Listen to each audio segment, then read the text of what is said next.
हाँ दिख रही है તમને જે આ ચોકડી દેખાય છે તમને જે આ તો ચોકડી એમાં એવું હોય દેખાય છે કે આ ઓટોક્લેવમાં આપણે જે પાણી જે હોય છે આરો વોટર યુઝ કરીએ છીએ તો એ આરો વોટરને આપણે આ જે ચોકડી દેખાય છે તમને અહીંયા બતાવો ચોકડી બતાવો આ જે ચોકડી દેખાય છે ને તમને તો એ ચોકડીના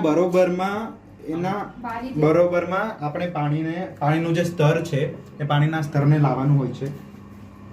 એના પછી આ જે વસ્તુ છે આ વસ્તુ અંદર જતી છે આની અંદર first of all where is your left cut આની અંદર જતી છે વસ્તુ. તો આપણે જે પણ સામાન મૂકીએ છીએ ઓટોક્લેવમાં આ છે 121 ડિગ્રી સેલ્સિયસ પર 15 psi પર 15 મિનિટ માટેનું આ જે ઓટોક્લેવ છે ઓટોમેટિક છે. જેમ કે આ ઓટોમેટિકનો આખી સિસ્ટમ લગાવેલી છે અહીંયા. તો આપણે જે ઓટોક્લેવની વસ્તુઓ જે જઈએ આપણે જે મૂકવાની હોય છે આમાં મૂકીએ છીએ. ઓટોક્લેવની જે વસ્તુ મૂકવાની હોય એ આપણે આમાં મૂકીએ છીએ. ઓકે, હવે ઓટોક્લેવની વસ્તુ જે હોય આમાં મૂક્યા પછી આપણે એને મૂકીએ છીએ. પછી આ જે તમને આ બ્રેક જેવું કંઈક દેખાય છે ને આ પેડલ જેવું એને દબાવવાનું હોય છે જેમથી આ ઢાંકણું જે હોય એનું ઓટોક્લેવનું ઢાંકણું એ ઉપર ઉઠે છે. તો એને આપણે આમ ફેરવીશું અને આ ફેરવીને પછી આપણે આને આમ ઢાંકી દેવાનું હોય છે. ઢાંકી દીધા પછી આ જે તમને નોબ દેખાય છે એને આપણે એવી રીતના બંધ કરવાનું હોય છે.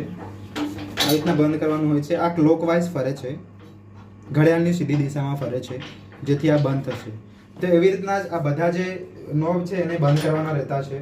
એના પછી જે ફીટ બંધ થયા પછી આ ત્યાં સુધી આ વાલ જે છે એ ખુલ્લો રહેશે.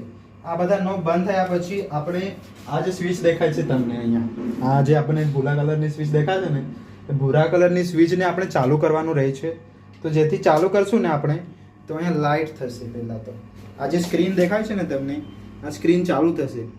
પછી સ્ક્રીનમાં આપણે પહેલેથી સેટ કરીને મૂકેલું છે. આ સેટનું બટન છે, આ અપનું બટન છે, આ ડાઉનનું બટન છે અને આ એન્ટરનું બટન છે. તો આપણે પહેલેથી સેટ કરીને મૂકેલું છે. આપણે જોઈશું કે આપણે 21 ડિગ્રી સેલ્સિયસ અને 15 psi અને 15 મિનિટ માટે આપણે સેટ કરીને મૂકેલું છે. ઓકે, તો હવે થશે એવું કે આ તમે સેટ કરીને મૂકેલું છે, તમે ત્યાંથી ઉપરથી બટન ચાલુ કર્યું, એના પછી આપણે ઓટોક્લેવ ચાલુ કરવાનું છે. તો ઓટોક્લેવ ચાલુ કઈ રીતે કરશું આપણે? તો તમને જે આ અપ બટન દેખાય છે ને અપ બટન એને આપણે 3 થી 5 સેકન્ડ માટે આપણે એને દાબી રહેવાનું છે. તો 3 થી 5 સેકન્ડ માટે આપણે દાબશું ને તો ઓટોમેટિક જે ઓટોક્લેવ છે ને એ ચાલુ થઈ જશે. અહીંયા જ આ રેડ તમને જે લાઇટ દેખાય છે એ રેડ લાઇટ હળગવાનું રેડ લાઇટ તમને દેખાશે અહીંયા. ઓકે, ચાલુ થઈ જશે. તો ઓકે, એના પછી કશું કરવાનું છે નહીં આપણે. પછી 95 થી 98 ડિગ્રી સેલ્સિયસ જેટલું અહીંયા તાપમાન આવે